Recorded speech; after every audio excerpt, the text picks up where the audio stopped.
You're pretending to be productive, but your life hasn't changed. This plagued my life for the best part of half a decade. It really hits home for me, and I just hope that you guys don't have to make the same mistakes, go through the same failures that I did to get to the same conclusion that I came to. So I want to show you guys how my learning strategy has adapted over time. So I'm no longer sitting there pretending to be productive. I'm actually just getting stuff done, actually making real tangible changes to my life. Now, when I was 18 years old, back in 2020, I realized I really wanted to be an entrepreneur. I sort of had my mind set on, okay, this is definitely what I wanted to do. At this time, I was at university. I was studying finance and economics at university, but I knew in the back of my head, okay, I definitely want to be an entrepreneur. I spent the 4 years from 2020 to 2023 at university studying finance and economics. I didn't like what I was doing whatsoever. I absolutely hated it. I knew this whole time that I wanted to be an entrepreneur. I spent a lot of my time reading these entrepreneurial books, watching entrepreneurial videos, learning how to run businesses and be an entrepreneur, but I never took any action. I just sat there and accumulated all of this information, but I did absolutely nothing with it. And at the end of 2023, when I finished university, it was like, okay, so now that you finished university, are you finally going to pursue your passion of becoming an entrepreneur? No, because once you finish university, you get a job, because that's what everyone does. So what did I do? I got a job.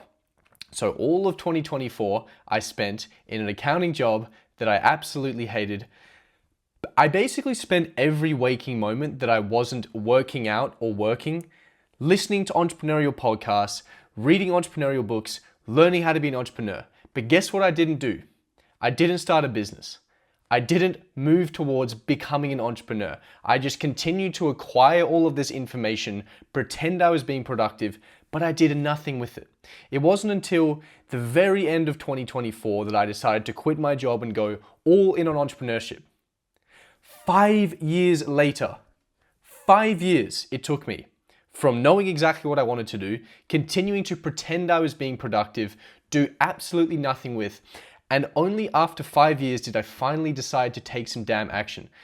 This is half a decade. Imagine the kind of business that I would have if I spent the last half a decade just working on that, just actually being an entrepreneur, rather than pretending I was being productive, learning all of these things, acquiring all of this information, and doing absolutely nothing with it. This is a painful thing for me to look back and think about. I wasted half a decade of my life doing something that I know I didn't want to do, knowing what I wanted to do, but doing nothing about it. If the definition of learning is same condition, different behavior, and you're acquiring all of this information, but you haven't changed your behaviors, then you haven't learned anything at all.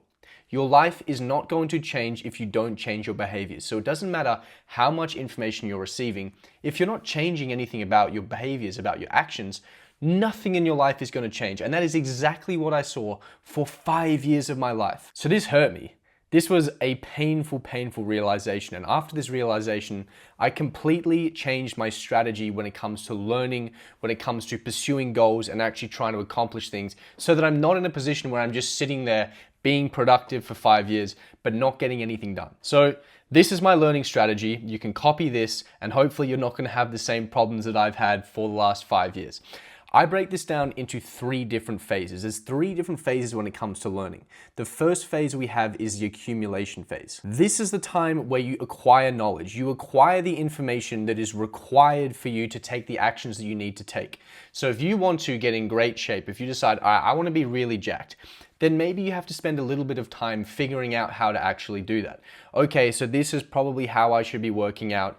This is how I should be eating. This is how I should be sleeping. Okay, cool. The problem with this phase is that people spend way too much time on this phase. Way too much time. This should be a phase where you figure out, okay, how do I make my environment, how do I make my inputs about a 7 out of 10 optimal? 7 out of 10 of what is required for me to get to this goal. That's all I worry about. Once I'm at that 7 out of 10 range, I'm not going to worry about continuing to try and research and analyze and change and optimize. I just go, okay, these are the inputs that I need. Let's just stick with these. The second phase is the action phase. This is the most important phase, and this should take up 95% of the time in your learning journey. This is where you take the inputs that you defined in your acquisition phase. You say, okay, these are the inputs that I said would lead me to the goal I want to get to. Now I just have to do it. And it's not going to be perfect, and you're going to learn along the way, you're going to make mistakes, but you're actually taking action and moving. If I look back on my entrepreneurial journey, if back in 2020, when I was 18 years old, I decided, okay, these are the few things that I need to do to become an entrepreneur. Okay, this is how I can start a business. Here's how I set up my product and my offer, and here's how I acquire customers. Okay, this is what I need to do. And then did it, my life would be very, very different right now. Instead, I chose to spend 5 years in the knowledge acquisition phase. For those of you who have seen a few of my videos before, you might know that I'm trying to run a marathon every single month. Now, this year is my first year of running. Coming into this year, I hadn't run more than 10Ks in my entire life. And I think this is a very good example of how I'm going about learning now. So I set myself the goal of running a marathon every single month. The way I did it was I went, okay, I'm trying to get to a marathon every month. These are the inputs that will be required for me to get there.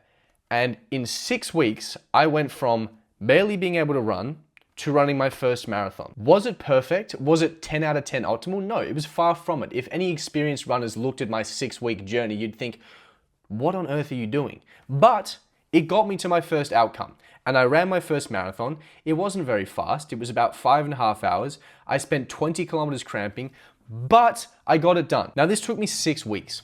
If I compare this to my old method of learning, what would I have done? Well, I probably would have tried to figure out what is the optimal running strategy. I would try to figure out, okay, what are the perfect shoes to have? How much time should I be spending running? What should my carbohydrate and fueling intake be? Trying to optimize all these little variables and spending very little time running. I would probably spend the first year trying to figure out how exactly do I do this thing, spending a crazy amount of time in the acquisition phase. This time, I didn't really receive any information at all. I probably spent an hour on ChatGPT just saying, okay, how do I do this? And ChatGPT probably gave me not the best answer in the world, but I had a set of inputs, okay? And this is all I needed. I had a set of inputs that would get me to the goal. And I just did them. I took the action, I entered the action phase, and I got it done, and I ran my first marathon. Now, phase 3 is the adjustment phase. Now, this phase should be done during your action phase. These go hand in hand, and the adjustment phase you do when something breaks. After I ran that first marathon, I realized, okay, I spent 20 kilometers of that marathon cramping. This is incredibly painful. I don't want to have to do that again. So I reviewed what I did to run that marathon, and I said, okay, I didn't really have enough electrolytes. So I adjusted that, and then the next marathon we went out there and I added the electrolytes in. And guess what happened? I cramped for 20 kilometers again. Okay, hypothesis tested, hypothesis was wrong. So what did I do? Well, maybe it wasn't a lack of electrolytes. What else could this have been? I spent maybe 10 minutes on ChatGPT and it went, okay, you didn't have enough carbohydrates in your system. So what did I do? I trained for the next marathon. I doubled my carbohydrate intake. And guess what happened? I didn't cramp. Now, if you guys watched the review of marathon number 3, you would notice that I was super happy that I didn't cramp. But I wasn't actually happy that I didn't cramp because it was less painful. I was happy because I now had a new problem to solve. And that's the whole point of this adjustment phase, is that you're solving problems and then continuing to take action until something else breaks. And when something else breaks, you fix that problem and then you keep taking action until something else breaks. After marathon 2, I was super upset that I was cramping again because I thought I'd fixed that problem. And because I didn't fix that problem, I couldn't fix anything else. I couldn't move on because I still had to fix this bottleneck. So I figured out what I had to do to fix the bottleneck. We solved the cramping issue, ran the next marathon, and then we sat down and looked at that marathon. And my new problem was that my heart rate was far too high throughout the entire marathon. So we had to say, okay, new problem I have to solve. I have to increase my aerobic fitness so that I can be running these marathons at lower heart rates. But the point is that I had a new problem to solve. I wouldn't know I had these problems if I never took the action in the first place. I wouldn't know that I had to solve a cramping problem or I had to fix my carbohydrate or electrolytes if I'd never run the marathons in the first place. I would never know that I had high heart rates during my running unless I actually run the marathons in the first place. And I think that's the really important part of this adjustment phase, is that you're learning just in time, not just in case. When we end up spending a huge amount of time in the acquisition phase, where we're just trying to acquire all of this knowledge, pretending we're being productive, we're receiving all of this information just in case, not just in time. And all that happens is you're filling your brain with lots of information that you can't really do anything with.